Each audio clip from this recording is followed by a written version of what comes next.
이제 다 같이 일어나셔서 영과 진리로 주일 예배를 하나님께 드리시겠습니다.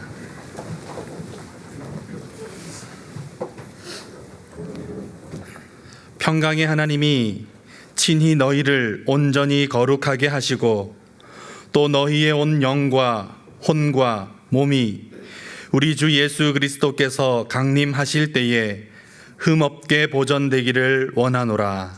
아멘. 할렐루야. 성소에서 주를 찬양하여라.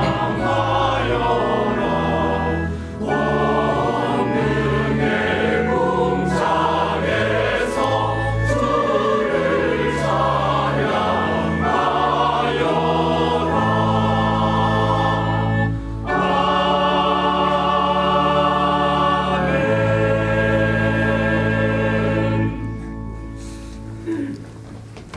거룩하신 하나님, 지난 한 주간도 죄의 유혹에 헤매며 방황하던 저희를 신실한 사랑으로 불러주시니 감사드립니다.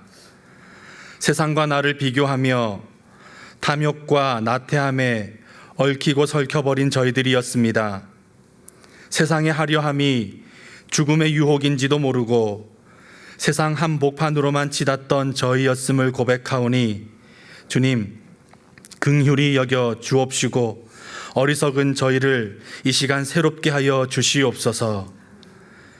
인생의 모든 정황에서 물러나 오직 하나님께만 시선을 두며 참 평강의 주인이신 그리스도만을 의지합니다. 예배를 통해 거룩하신 하나님만 영광 받아 주옵시고 우리에게는 영과 혼과 몸이 주님의 평강으로 가득 채워지게 하여 주시옵소서. 예수님의 이름으로 기도드리며 이제 우리 모두 주님께서 가르쳐 주신 기도를 감히 주님의 이름으로 담대히 드리오니 하늘에 계신 우리 아버지여, 이름이 거룩히 여김을 받으시오며 나라의 임하옵시며 뜻이 하늘에서 이룬 것 같이 땅에서도 이루어지이다. 오늘날 우리에게 일용할 양식을 주옵시고 우리가 우리에게 죄 지은 자를 사하여 준 것 같이 우리 죄를 사하여 주옵시고 우리를 시험에 들게 하지 마옵시고 다만 악에서 구하옵소서. 대개 나라와 건세와 영광이 아버지께 영원히 있사옵나이다. 아멘.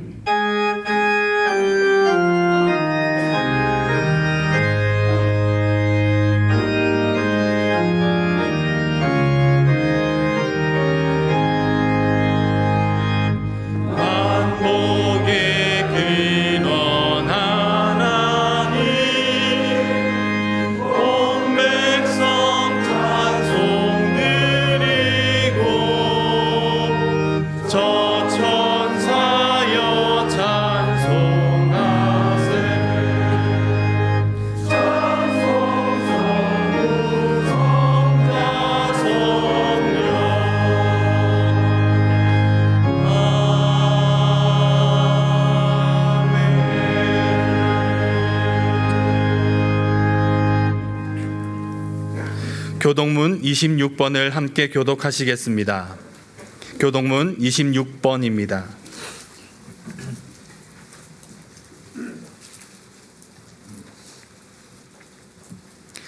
내 백성아 들을지어다. 내가 말하리라. 이스라엘아, 내가 내게 증언하리라. 나는 하나님 곧 내 하나님이로다. 나는 내 재물 때문에 너를 책망하지는 아니하리니 내 번제가 항상 내 앞에 있음이로다. 내가 내 집에서 수소나 내 우리에서 순념소를 가져가지 아니하리니 이는 삼림의 짐승들과 뭇산의 가축이 다 내 것이며 산의 모든 새들도 내가 아는 것이며 들의 짐승도 내 것이미로다. 내가 가령 줄여도 내게 이르지 아니할 것은 세계와 거기에 충만한 것이 내 것이미로다.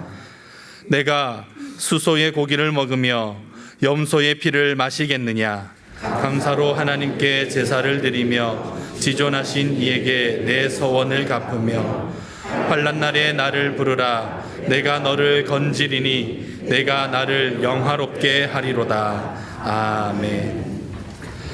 전능하사 천지를 만드신 하나님 아버지를 내가 믿사오며 그 외아들 우리 주 예수 그리스도를 믿사오니 이는 성령으로 잉태하사 동정녀 마리아에게 나시고 본디오 빌라도에게 고난을 받으사 십자가에 못 박혀 죽으시고 장사한 지 사흘 만에 죽은 자 가운데서 다시 살아나시며 하늘에 오르사 전능하신 하나님 우편에 앉아 계시다가 저리로서 산 자와 죽은 자를 심판하러 오시리라. 성령을 믿사오며 거룩한 공회와 성도가 서로 교통하는 것과 죄를 사하여 주시는 것과 몸이 다시 사는 것과 영원히 사는 것을 믿사옵나이다. 아멘.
천지를 창조하신 하나님, 창세전에 무조건적으로 우리를 택하사 감히 창조주 하나님을 아버지라 부르며 자녀로 상속자로 살아가게 하신 은혜에 감사와 찬양을 드립니다.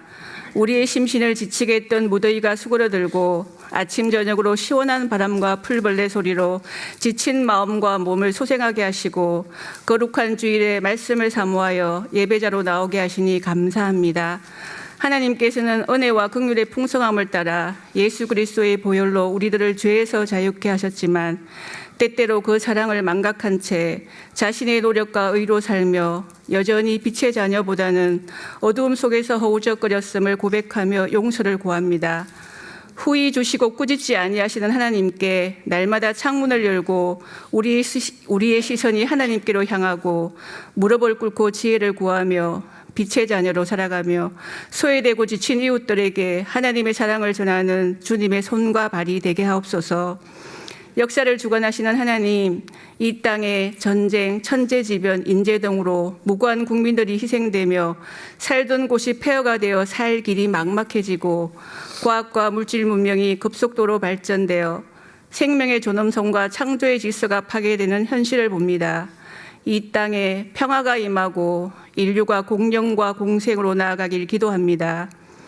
조용한 아침의 나라에 선교사님들을 보내셔서 교회를 세우시고 복음을 받아들이게 하시고 그 복음의 씨앗이 우리나라 선교사님들을 통하여 세계 곳곳으로 전파하게 하신 주님께 감사드리며 하나님의 형상대로 지원받은 사람들이 본래의 목적대로 창조주 하나님을 경배하며 영광 돌리는 삶을 살게 하옵소서. 양아진 외국인 선교사 묘원과 한국 기독교 선교자 기념관이 성지로 잘 가꾸어져 그리스도의 은혜와 사랑을 전하는 복의 통로가 되게 하시고 우리 교회가 한국 기독교 200년을 향한 바른 길닦기의 사명을 잘 감당하게 하옵소서. 지난주부터 각종 프로그램이 시작되었습니다. 특별히 구역 모임이 말씀, 교제와 기도를 나누며 사랑의 줄로 하나 되어 서로를 섬기고 격려하는 가족 같은 모임이 되게 하시고 구역 모임을 통하여 우리의 믿음이 더욱 성숙해지게 하옵소서. 이 시간 말씀을 선포하시는 정한조 목사님 위에 은혜와 능력으로 동행하여 주셔서 주님의 음성을 담아내게 하시고 듣는 성도들에게 깨닫는 은혜가 있기를 소망합니다. 정성을 다하여 올려드리는 아도나의 성가대의 찬양이 모든 예배자들의 신앙 고백으로 하나님께 영광이 되길 바라오며 예배를 위해 수고를 아끼지 아니하시는 목사님들과 봉사자들이 주님께서 주시는 넘치는 은혜로 충성스럽게 그 자리를 섬기게 하옵소서. 어제나 오늘이나 영원토록 동일하신 참 좋으신 예수 그리스도의 이름으로 기도드립니다. 아멘.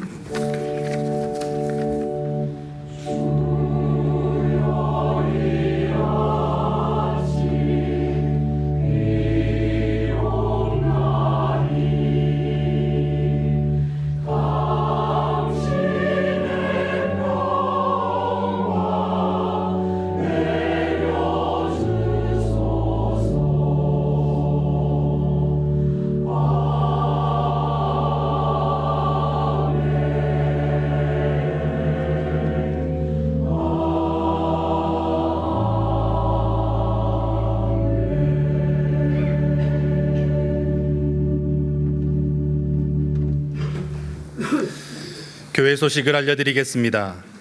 다음 주일은 마포구를 넘어 도움이 필요한 기관 및 단체를 섬기는 사회봉사주일입니다. 깨끗한 의류나 사용 가능한 중고 물품을 각 예배실 입구에 있는 안내 표지판 앞으로 가져다 주시면 필요한 곳에 전달하겠습니다. 이번이 올해 마지막 사회봉사주일이며 12월에는 진행하지 않습니다. 아울러 사회봉사 물품 분류와 포장을 함께 해주실 봉사자를 모집하오니 안내에 비치된 봉사 신청서를 제출하시거나 홈페이지 신청 및 안내에서 신청해 주시기 바랍니다. 명절에 가정예배 드리는 분을 위해 추석 가정예배 순서지가 안내에 비치되어 있으며 홈페이지 안내 및 공지에 교회 해설안에서 다운로드 하실 수 있습니다. 양아진 문화원이 주최하는 양아진 모교 강좌가 하반기에는 더불어 사는 기적이라는 주제로 진행됩니다. 9월부터 11월까지 월 1회 열리며 첫 번째 강좌는 9월 19일 목요일 오후 8시에 선교기념관 2층에서 열립니다. 이번 강좌는 기독교 세계관 학술동력회의 강진구 고신대 교수님께서 다문화와 더불어 사는 지혜라는 제목으로 강의해 주시며 현장과 온라인으로 누구든지 참여하실 수 있습니다. 교우님들의 많은 참석 바랍니다. 우리 교회가 지역사회를 섬기고 세상과 소통하기 위하여 개최하는 제27회 양아진 음악회가 9월 27일 금요일 오후 8시에 선교기념관 앞 야외 무대에서 열립니다. 이번 음악회에는 바이올린 이미경, 비올라 에토레 카우자, 바이올린 마티아스 벨, 아코디언 블라디슬라브 코슈카르, 챔버 등 최고의 연주자들이 출연하며 사회는 MBC 아나운서인 차미연 집사님이 섬겨주십니다.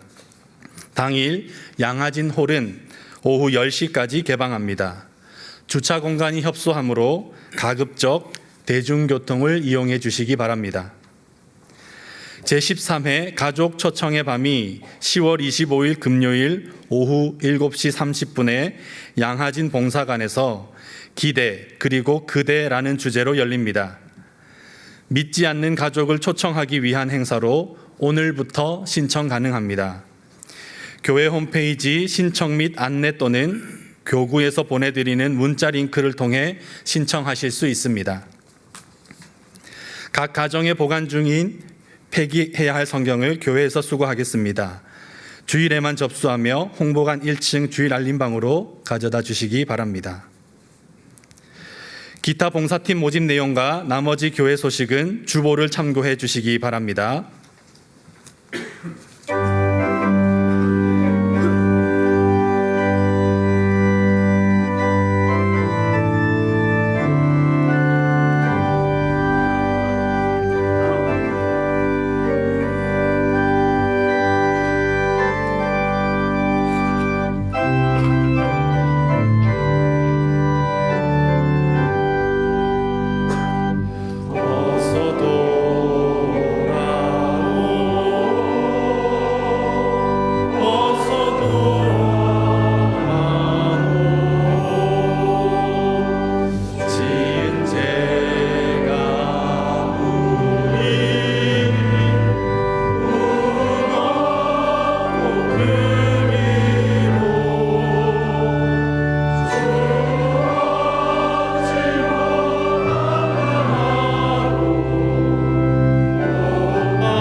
오늘 우리에게 주시는 하나님의 말씀은 에베소서 1장 7절에서 12절입니다. 신약 성경 310쪽입니다. 에베소서 1장 7절에서 12절입니다. 제가 봉독하겠습니다. 우리는 그리스도 안에서 그의 은혜의 풍성함을 따라 그의 피로 말미암아 속량 곧 제사함을 받았느니라. 이는 그가 모든 지혜와 총명을 우리에게 넘치게 하사 그 뜻의 비밀을 우리에게 알리신 것이요 그의 기뻐하심을 따라 그리스도 안에서 때가 찬 경륜을 위하여 예정하신 것이니 하늘에 있는 것이나 땅에 있는 것이 다 그리스도 안에서 통일되게 하려 하심이라. 모든 일을 그의 뜻의 결정대로 일하시는 이의 계획을 따라 우리가 예정을 입어 그 안에서 기업이 되었으니 이는 우리가 그리스도 안에서 전부터 바라던 그의 영광의 찬송이 되게 하려 하심이라. 아멘.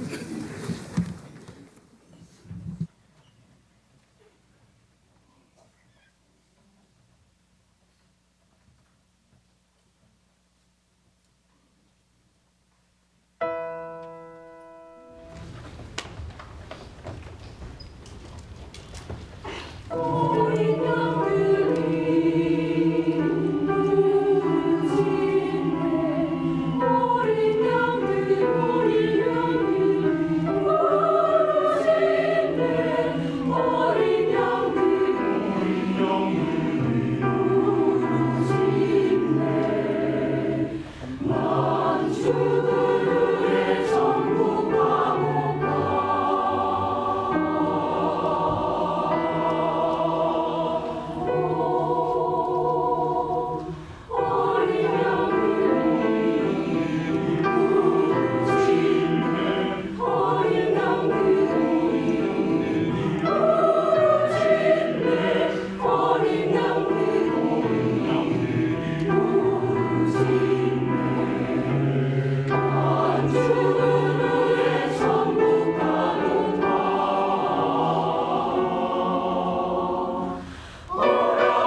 공성사에서 격월로 발간하는 쿰 회보 9월호에 이재철 목사님께서 이슬이라는 제목의 칼럼을 쓰셨습니다.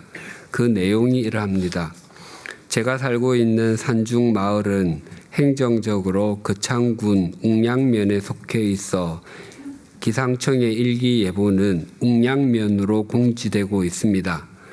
그러나 웅량면과 우리 마을 사이에는 직선 거리로는 10km, 해발로는 약 300m의 차이가 있어 웅량면의 일기예보가 우리 마을과는 어긋나는 경우가 허다합니다. 기온은 예보보다 늘 2, 3도가 낮고 비와 눈 예보도 자주 어긋납니다. 일기예보를 믿고 나갔다가 낭패를 당한 일이 한두 번이 아니었습니다. 낙향하여 6번째 여름을 맞으면서 기상청의 일기예보와는 상관없이 그날 비가 올지 여부를 분별하는 제 나름대로의 방법을 터득하게 되었습니다. 새벽에 나가 꽃과 풀잎에 이슬이 맺혀 있으면 흐린 날이라도 거의 비가 오지 않고 맑은 날인 것 같지만 이슬이 없으면 대부분 비가 내린다는 사실입니다. 비가 오지 않는 날에는 이슬이 대신 대지를 적셔주지만 비가 내릴 경우에는 구태여 이슬까지 출동해야 할 필요가 없기 때문일 것입니다. 구글링을 해보니 이슬의 이런 현상이 과학적으로 설명되어 있었습니다. 자연은 그 자체가 온통 신비 덩어리입니다. 이 이슬 이야기뿐만 아니라 자연 속에는 우리들이 알지 못하는 동물들 이야기, 식물들 이야기가 가득합니다. 그래서 우리에게 자연은 신비스럽습니다. 하나님께서 만드신 자연이 우리에게 그렇게 신비스럽다면 하나님께서 행하시는 역사 또한 더더욱 신비스럽지 않겠습니까? 그래서 성경에도 신비스러운 일로 가득합니다. 아담과 하와가 하나님께서 금하신 선악을 알게 하는 나무의 열매를 따서 먹은 후에 그들은 에덴 동산에서 나와야 했습니다. 그 이후 인간의 삶은 자신의 욕망이 빚어낸 것을 따르는 죄와 하나님의 말씀에 순종하지 않고 세속적 가치관이 최고라고 여기는 허물을 추종하는 것으로 점철되었습니다. 하지만 하나님께서는 그런 인간들을 내치시거나 외면하지 않으시고 구원하셔서 본래의 지음받은 대로 인간들이 영원한 생명을 누리기를 원하셨습니다. 인간들이 스스로 높아져 자신들의 이름을 내기 원했습니다. 그래서 만든 것이 바벨탑이었습니다. 하나님께서는 하나였던 그들의 언어를 혼잡하게 하셔서 서로 알아듣지 못하게 하셨고 그들을 사방으로 흩으셨습니다. 세월이 지난 후에 하나님께서 은총과 복, 구원의 통로로 부르신 사람이 아브라함입니다. 하나님께서는 아브라함에게 내가 내게 보여줄 땅으로 가라라고 말씀하시며 내가 너로 큰 민족을 이루고 내게 복을 주어 내 이름을 창대하게 하리니 너는 복이 될지라라고 약속하셨습니다. 하나님께서 아브라함에게 하신 약속의 첫 내용이 내가 너로 큰 민족을 이루게 하고입니다. 그런데 우리가 생각하기에 이때 아브라함에게 이미 자녀와 손자, 손녀가 수백 명은 아니어도 적어도 수십 명은 있어야 그 약속이 가능할 것 같습니다. 그러나 그때 아브라함에게는 손자, 손녀는 고사하고 자녀가 단 한 명도 없었습니다. 게다가 아브라함의 나이가 이미 75세였습니다. 뿐만 아니라 그의 아내 사라도 65세였습니다. 우리는 여성의 나이가 65세면 출산하기에는 거의 불가능하다는 것을 모르지 않습니다. 더 나아가 그들의 첫 아기 이삭이 태어난 것은 그들이 부르심을 받은 때로부터 25년이 지난 후인 아브라함이 100세, 사라가 90세 때였습니다. 우리의 능력과 생각 너머에 있는 일을 하나님께서는 신비스럽게 행하신 것입니다. 그래서 이삭의 출생은 아브라함과 사라의 출산 능력 때문이다라고 그 누구도 말하지 못할 것입니다. 하나님께서는 400년 동안 애굽에서 노예살이하던 이스라엘 자손을 출애굽하게 하시려고 모세를 부르셨습니다. 만약 우리에게 큰 능력이 있고 모세를 불러서 역사의 통로로 사용하려고 했다면 어느 나이를 살아가던 모세를 불렀겠습니까? 저였으면 틀림없이 20, 30대의 모세를 불러서 사용했을 것입니다. 그때 모세는 당시 초강대국에서 권력의 정점에 있었습니다. 노예 생활하는 자기 동족 이스라엘 자손에게 자신도 히브리 민족, 이스라엘 자손 중 레위 자손임을 밝히고 자신과 함께 여기를 떠나 하나님께서 약속하신 곳으로 가자고 그들에게 하나님에 대한 믿음을 일깨울 수 있었습니다. 그리고 이스라엘 자손의 대표를 뽑아서 바로 왕에게로 가 단판을 지을 수 있었을 것입니다. 또는 모세가 40세가 되었을 때 자기 동족이 고되게 노동하는 것을 보았습니다. 하루는 그는 동족 히브리 사람이 애굽 사람에게 매를 맞는 것을 보고는 그 애굽 사람을 죽이고 모래 속에 묻어버렸습니다. 그때를 기점으로 삼아 이스라엘 자손과 함께 노예 해방 운동을 벌이고 출애굽해서 약속의 땅으로 가자고 신앙심을 불러일으켰을 수도 있었습니다. 그러나 하나님께서 모세를 이스라엘 자손의 출애굽 통로로 사용하시기 위해서 부르신 때는 그가 바로의 공주의 아들이었을 때가 아니라 미디안 광야에서 장인의 양을 치고 있을 때였습니다. 더구나 그때의 모세의 나이가 80세였습니다. 모세가 80세가 되었다고 하는 것은 그가 노익장을 과시하던 때에 부르심을 받았다는 의미가 결코 아닙니다. 150개의 시편 중에서 유일하게 모세가 쓴 것이 90편입니다.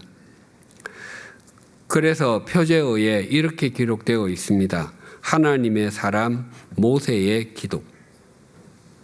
거기에 모세는 이렇게 노래했습니다. 시편 90편 9절과 10절입니다.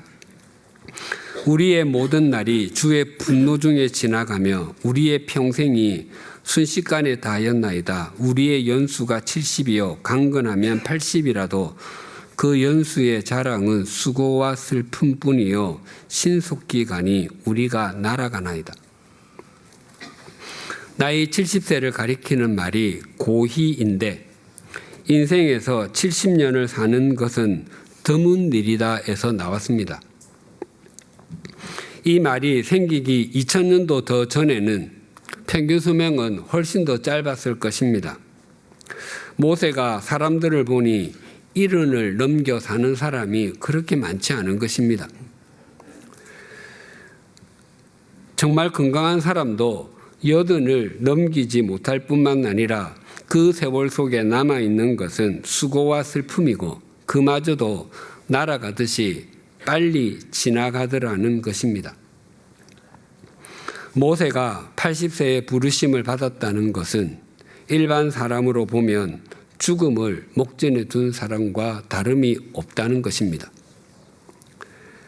하나님께서는 그런 모세를 불러서 홍해를 가르시고 이스라엘 자손을 출애굽하게 하셨고 농사를 지을 수도 없는 광야에서 40년 동안을 인도하게 하셨습니다. 그래서 이스라엘 자손의 출애굽에서 가나안 땅에까지 정착하기까지의 모든 과정이 하나님께서 신비스럽게 행하신 일이지 모세와 여호수아의 탁월한 지도력과 역량 때문이었다라고는 그 누구도 말하지 못할 것입니다.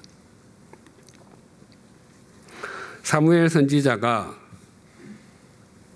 있던 시대에 이스라엘 자손은 주변 나라와 같이 왕을 세워주기를 요구했습니다. 하나님께서는 신명기에서 왕의 제도에 대해서 이미 말씀하셨기 때문에 왕으로 세울 사람과 때를 기다리고 계셨습니다.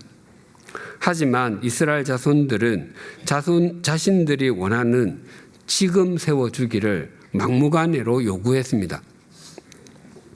그렇게 세움을 받은 사람이 사울 왕이었습니다. 그러나 사울 왕은 자신이 잡은 권력에 집착하여 하나님을 등진 삶을 살았고 하나님의 말씀이 아니라 자기 생각과 이스라엘 백성의 말을 따랐습니다. 그래서 하나님께서는 사울을 왕으로 세우신 것을 후회하실 정도로 속이 상하셨습니다. 그래서 사울 왕의 뒤를 이을 사울 왕 같지 않은 사람을 세워야 했습니다. 만약 우리에게 사람을 선택할 결정권이 있고 나라를 새롭게 할 인물을 세워야 한다면 어떤 사람을 택하여 왕으로 세웠겠습니까? 아마 이스라엘의 귀족이나 학자 집안을 비롯하여 굉장히 영향력을 미치는 가문의 청소년 중에서 전국에서 가장 총명한 사람을 뽑을 것입니다. 그리고 그에게 왕에게 필요한 자질이라고 여겨지는 모든 것을 교육할 것입니다. 무엇보다도 전쟁에 능한 용사를 만드는 데 공을 굉장히 많이 들일 것이고 국가 경제를 이해시키기 위해서 국내 최고의 경제 이론가와 실물 경제의 가장 밝은 사람에게서 경제 교육도 받게 할 것입니다.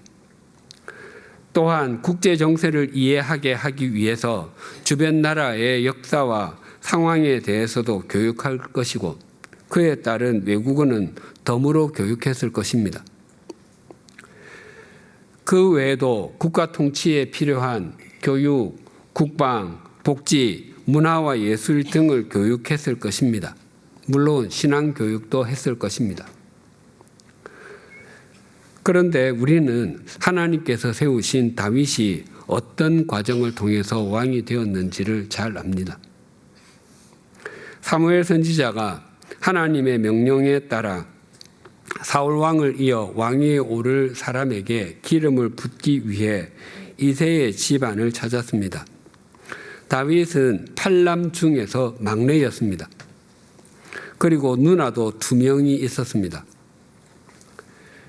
사무엘 선지자가 이새의 장남에게 기름을 부으려고 했지만 하나님께서는 고개를 가로저으셨습니다.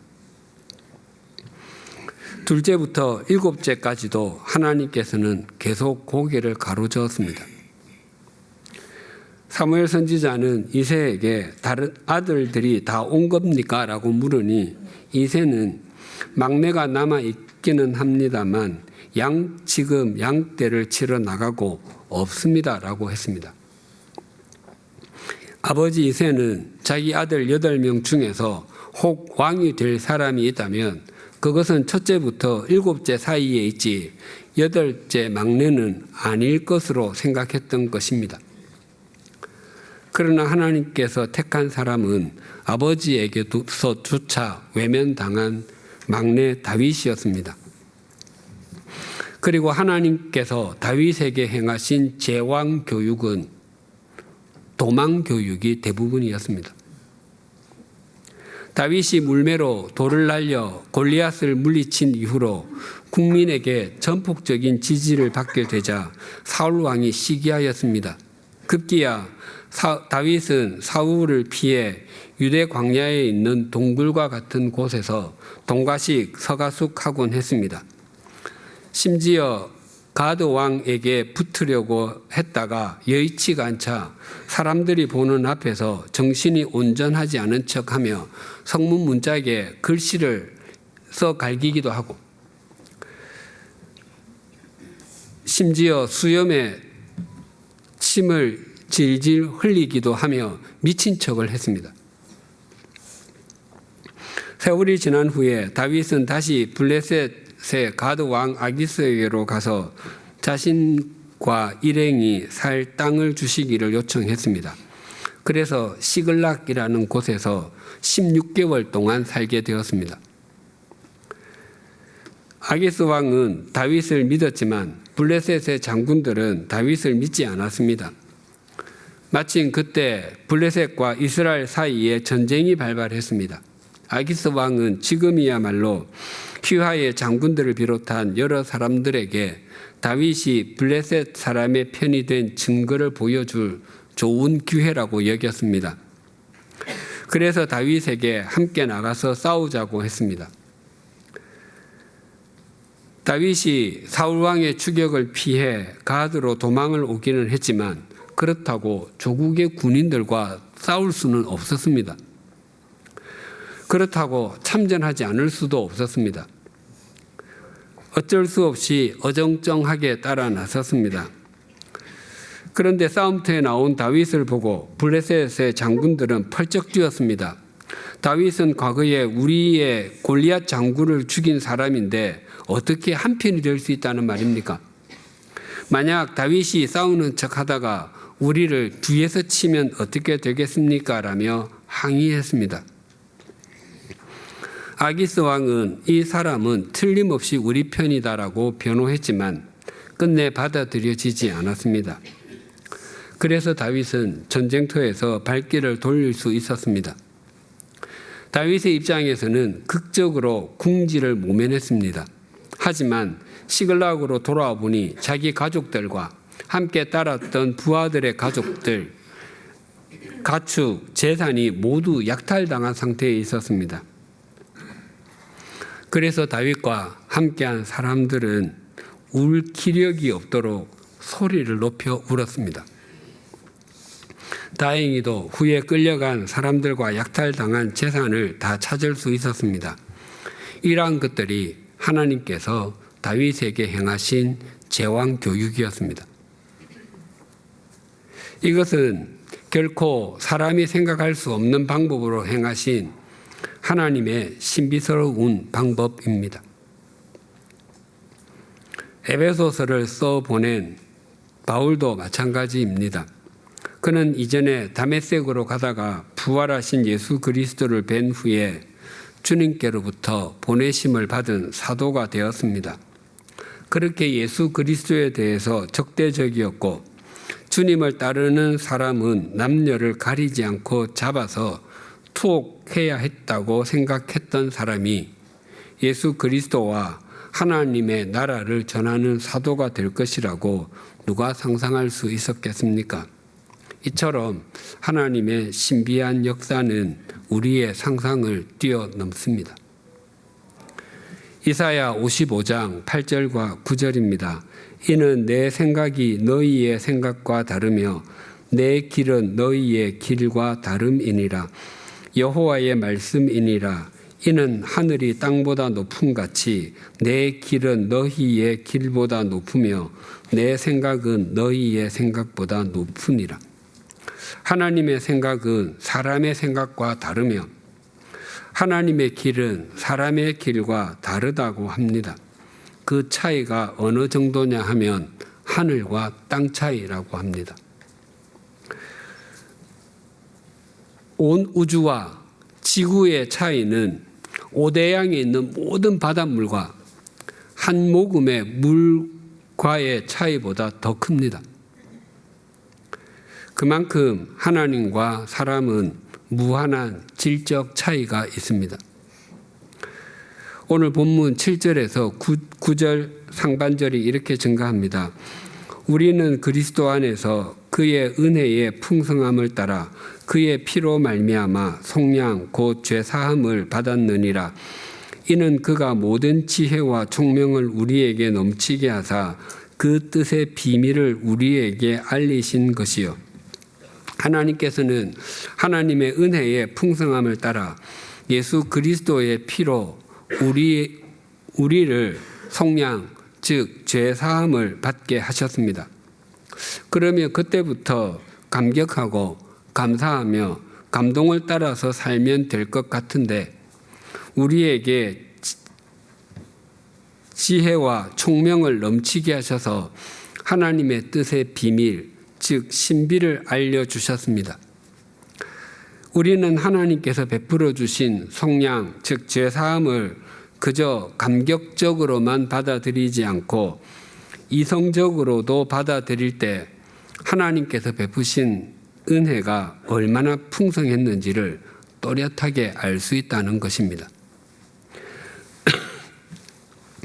우리나라에서 반려동물을 키우는 가정이 거의 30%에 육박한다고 합니다. 가장 많이 기르는 반려동물은 개이고 그 다음은 고양이입니다. 반려견이나 반려묘의 입장에서 보면 자기 주인의 능력은 신비스럽기 그지없을 것입니다. 캄캄한 집 안으로 들어가면서 버튼 하나만 누르니까 온 집안 자체가 밝아집니다. 반대로 불이 환한 집에서 나오며 버튼 하나만 눌렀는데 온 집안이 캄캄해집니다. 집 밖으로 나가며 버튼 하나 눌렀는데 자동차에 시동이 걸립니다. 그리고 몸을 별로 움직이지 않는데도 자동차가 얼마나 빨리 달리는지 신기하기만 합니다. 또한 여름에는 집안이 너무 더운데 버튼을 하나 누르고 좀 있으니 집안이 시원해집니다. 겨울에는 너무 추운데 버튼 하나 누르고 기다리니 집안이 따뜻해집니다. 왜 반려동물이 사람을 신비하게 여기겠습니까? 그것은 반려동물이 사람보다 더 유한하기 때문입니다. 만약 개나 고양이가 사람이 하는 일을 신비스럽게 여기지 않는다면 그것은 개와 고양이가 교만한 것입니다. 하나님께서 우리에게 행하시는 것은 더 신비스럽습니다. 반려동물과 사람의 차이보다 사람과 하나님의 차이가 훨씬 더 크기 때문입니다. 반려동물이 유한하다고 해도 사람 역시 유한한 피조물인 것은 마찬가지입니다. 하지만 하나님은 무한하신 분이시고 창조주이십니다. 그래서 우리가 이성을 다해서 하나님의 신비한 역사를 받아들일 때 하나님에 대한 알미 커지고 믿음이 신실해집니다. 9절이 이렇게 증가합니다. 그 뜻의 비밀을 우리에게 알리신 것이요 그의 기뻐하심을 따라 그리스도 안에서 때가 찬 경륜을 위하여 예정하신 것이니 하나님의 풍성한 은혜 예수 그리스도의 피를 통해서 우리에게 속량 즉 죄사함이 임한 것은 하나님께서 미리 세워놓으신 계획대로 이루어진 것이라고 합니다. 하나님께서 미리 세워놓으신 계획대로 이루어진 것을 본문에서는 때가 찬 경륜이라고 합니다. 경륜을 국어 사전에서 찾으면 이렇게 정의합니다. 일정한 포부를 가지고 일을 조직적으로 계획함 또는 그 계획이나 포부, 세상을 다스림 또는 그런 능력. 그래서 경륜은 하나님께서 가지신 모든 계획, 그 계획 속에는 우리의 구원도 포함이 됩니다. 그 계획과 그것을 행하시고 이루어가는 방식이라고 할 수 있습니다. 그리고 경륜을 성경에서 다른 단어로 표현하기도 합니다. 고린도전서 9장 16절과 17절입니다.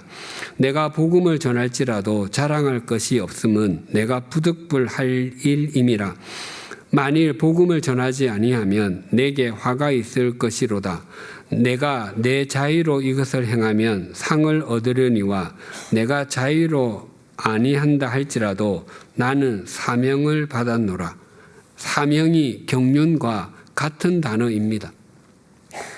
경륜은 헬라어로 오이코노미아라고 합니다. 이 단어는 집을 뜻하는 오이코스와 법, 규범을 뜻하는 노모스가 합쳐진 말입니다. 즉 집안일을 관리하는 것을 가리킵니다. 하나님께 집안은 온 우주에서부터 우리의 가정, 우리 개인까지 다 포함이 됩니다. 그래서 오이코노미아는 최종 결정권자가 어떤 일을 계획하고 그 일을 어떻게 이루어 갈 것인지를 정할 때는 경륜이라고 번역되고, 최종 결정권자가 결정한 일을 이루어가는 통로로 쓰임을 받는 것을 표현할 때는 사명 또는 직분이라고 번역됩니다. 우리가 예배드리는 이 홍보관은 2007년에 지어졌습니다. 마포구청 소유의 토지에 우리 교회가 건축하여 기부 체납한 후에 빌려서 사용하고 있습니다.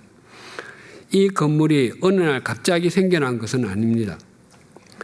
2002년 100주년 기념재단이 서울시에 양화진 성역화를 청원했습니다. 그 후에 마포구청에 양화진 프로젝트가 있었습니다. 그래서 양화진 역사공원, 지하주차장 등이 건설되었지만 지하주차장 옆 부지는 이곳입니다. 황량한 상태로 남아 있었습니다. 그래서 우리 교회가 시작된 후에 이 양화진 홍보관을 지어서 기부 체납했습니다. 이 홍보관이 세워지는데 서울시와 마포구청, 100주년 기념재단, 100주년 교회 등 여러 기관 간의 논의가 있었습니다. 그것이 이 홍보관 건립을 위한 경륜이라고 할 수 있습니다. 그런데 그런 논의가 있었다고 해서 이 홍보관이 저절로 생겨나는 것은 아닙니다. 어떻게 설계해야 할 것인지를 결정하고 기초공사와 골조공사가 있었고 전기공사, 상하수도공사, 냉난방공사를 비롯하여 완공 후에는 음향공사, 각종 비품 배치 등 수많은 사람들이 제 역할을 했기 때문에 지금의 모습을 갖게 되었습니다. 그 각각의 사람들은 자신이 맡은 것을 하지만 그것은 모두 홍보관 건립이라는 한 목적지를 향하고 있습니다. 그 각각의 일을 맡은 사람의 입장에서는 각자가 하는 일이 사명 또는 직분이 되는 것입니다. 사도 바울은 우리의 속량, 죄 사함을 위해 하나님께서 행하신 그 비밀, 즉 신비와 오이코노미아, 경륜과 사명을 깨달았다고 말하는 것입니다. 9절을 다시 봉독하겠습니다. 그 뜻의 비밀을 우리에게 알리신 것이요 그의 기뻐하심을 따라 그리스도 안에서 때가 찬 경륜을 위하여 예정하신 것이니. 그런데 이 비밀, 즉 신비가 때가 찬 경륜을 위하여 예정된 것이라고 합니다. 때는 시간을 의미하는데 헬라어에는 시간을 뜻하는 대표적인 단어가 두 개 있습니다. 크로노스와 카이로스인데 크로노스가 사람의 시간을 의미한다면 카이로스는 하나님의 시간을 의미합니다. 구약 성경 역대기가 영어로 chronicles입니다. 동시대의 이야기라는 뜻입니다. 역대기가 사무엘 상하와 열왕기 상하와 동시대의 내용을 담고 있다는 의미일 것입니다. 올림픽 수영 종목 중에 아티스틱 스위밍이 있습니다. 본래 이름이 싱크로나이즈드 스위밍이었습니다. 이것도 크로노스에서 온 말입니다. 그리고 카이로스, 하나님의 시간이 제게는 제가 하나님의 자녀가 된 것을 확인한 날, 목사로 안수를 받던 날, 100주년 기념교회에서 사역을 시작한 날 등이 해당한다고 할 수 있습니다. 카이로스가 무엇인지 보여주는 가장 좋은 예가 갈라디아서에 있습니다. 갈라디아서 4장 4절과 5절입니다. 때가 참에 하나님이 그 아들을 보내사 여자에게서 나게 하시고 율법 아래에 나게 하신 것은 율법 아래에 있는 자들을 속량하시고 우리로 아들의 명분을 얻게 하려 하심이라. 이때가 바로 AD 1년을 주후 1년을 의미합니다. 그런데 이때는 단순히 주후 1년을 의미하는 단어가 아닙니다. 하나님의 구원의 섭리가 역사 속에 실현되는 때를 의미합니다. 즉 우리에게 임한 구원이 우연히 그리고 갑자기 이루어진 것이 아니라 오래전부터 하나님의 계획 속에 있었던 일이고 우리에게 가장 적절한 때 이루어졌다는 것입니다. 종종 나이가 들어서 예수님을 믿게 되신 분이 이렇게 지난 삶을 후회하는 말을 들을 때가 있습니다. 내가 조금만 더 일찍 예수를 믿을 걸. 과거에 아내 또는 남편이 또 자녀가 교회에 나가자고 사정할 때 그때 그 말을 들을 걸. 내가 쓸데없이 고집을 부리지 않고 몇 년이라도 일찍 하나님의 부르심에 순종했더라면 좀 더 많이 봉사할 수 있었을 텐데와 같은 말입니다. 그러나 우리가 예수님을 믿게 되고 하나님 앞에 나오게 된 그 순간이 하나님의 시간이 이루어진 카이로스의 때였습니다. 이 모든 것을 생각하면 참으로 신비롭기만 합니다. 세상에서 들리는 소식은 언제나 평화의 소식이 아니라 전쟁과 분쟁의 소식, 천재지변과 인재지변의 재난의 소식입니다. 또한 세상에서는 언제나 세속적 가치관이 판을 치고 약육강식, 적자 생존의 논리, 경제지상주의가 사람들을 사로잡고 있습니다. 그래서 우리 사회에서도 다른 사람보다 더 많이 움켜쥐고 더 많은 것을 누리기 위해서 동분서주하고 각종 갈등이 날이 갈수록 깊어지기만 합니다. 더욱이 하나님을 바르게 알고 제대로 섬기는 삶, 하나님의 말씀에 순종하는 삶은 날이 갈수록 옅어지기만 하여 교회의 미래가 암울하게 보이기도 합니다. 그럼에도 불구하고 우리가 소망 가운데 거할 수 있는 것은 우리가 창문을 열기만 하면 우리를 향해 팔을 벌리고 계시는 하나님께서 계시기 때문입니다. 또한 하나님께서는 결코 이 시대를 모르지 아니하시며 우리를 위해, 우리 사회를 위해, 온 인류를 위해 오늘도 하나님의 때에 하나님의 방법으로 하나님의 경륜을 이루어가고 계심을 믿기 때문입니다. 오늘도 꽃과 풀잎에는 이슬이 맺힙니다. 아브라함을 부르시고 모세를 사용하시고 다윗을 만들어 가신 하나님께서 우리를 부르시고 우리를 사용하시며 우리를 만들어 가고 계십니다. 하나님께서는 하나님의 때에 하나님의 경륜을 우리를 통해 이루어가고 계십니다. 그 하나님께서 지금 우리와 함께하고 계십니다. 기도하시겠습니다. 하나님 아버지, 우리는 꽃과 풀잎에 맺히는 이슬도 다 이해하지 못합니다. 또한 아브라함에게 큰 민족을 이루게 해주시겠다고 약속하시면서도 자녀가 한 명도 없는, 그것도 75살과 65살의 노부부를 부르셔서 역사하시는 하나님의 경륜을 다 알지 못합니다. 애굽에서 노예 생활하던 이스라엘 자손을 건져내시기 위해서 바로의 왕궁에서 왕자의 신분으로 있던 모세가 아니라 미디안 광야에서 장인의 양을 치는, 그것도 죽음의 날이 얼마 남지 않았다고 생각되는 80세의 모세를 사용하셔서 역사하시는 하나님의 경륜을 억만분의 1도 알지 못합니다.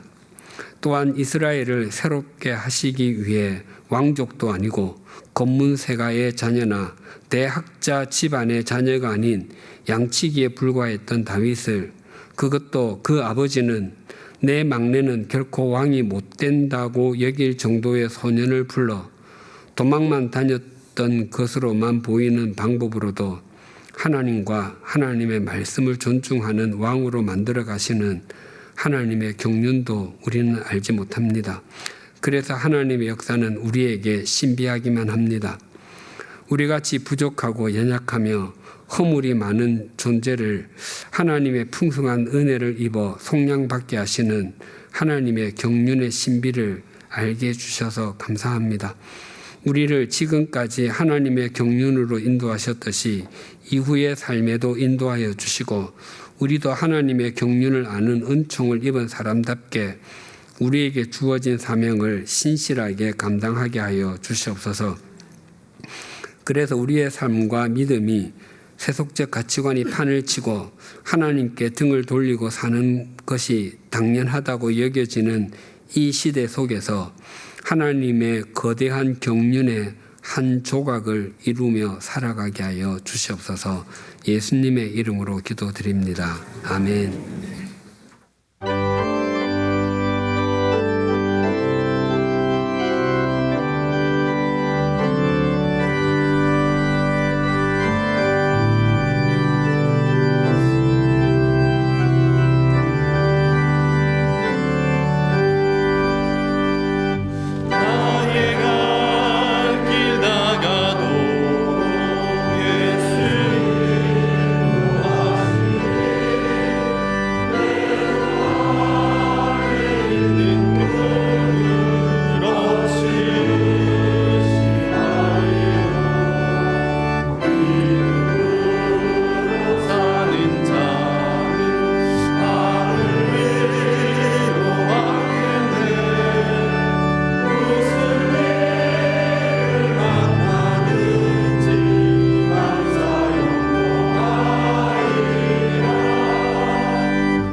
하나님 아버지, 우리의 지나온 모든 삶이 주님의 경륜 안에서 이루어진 신비와 은총이었음을 알게 하시니 감사드립니다.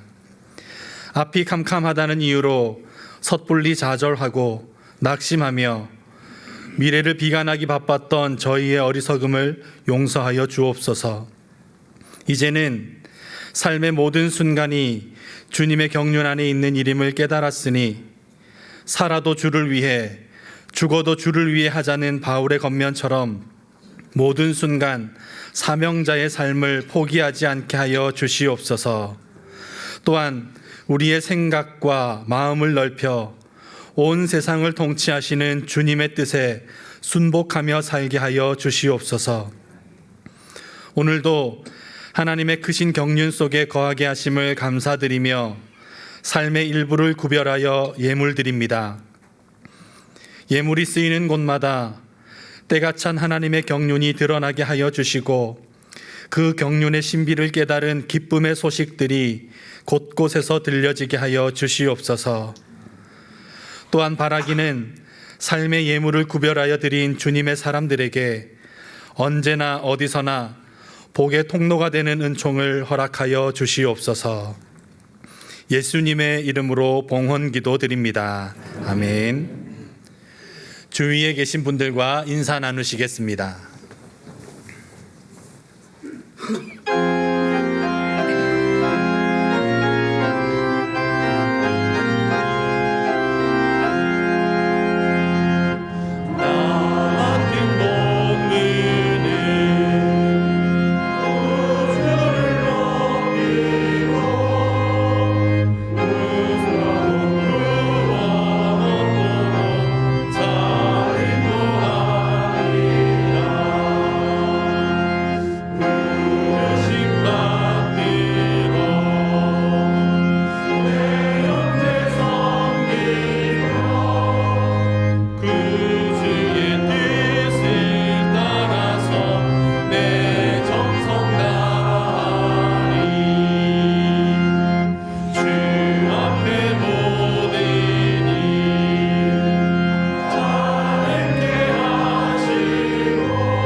우리 주 예수 그리스도의 은혜와 하나님 아버지의 사랑과 성령님의 교통하심이 자신의 삶의 자리에서 때가 찬 하나님의 경륜을 이루어가는 하나님의 사명자로 살아가기를 소망하고 결단하는 주님의 사람들과 100주년 기념교회 위에 지금으로부터 영원토록 함께 해주시기를 간절히 축원하옵나이다. 아멘.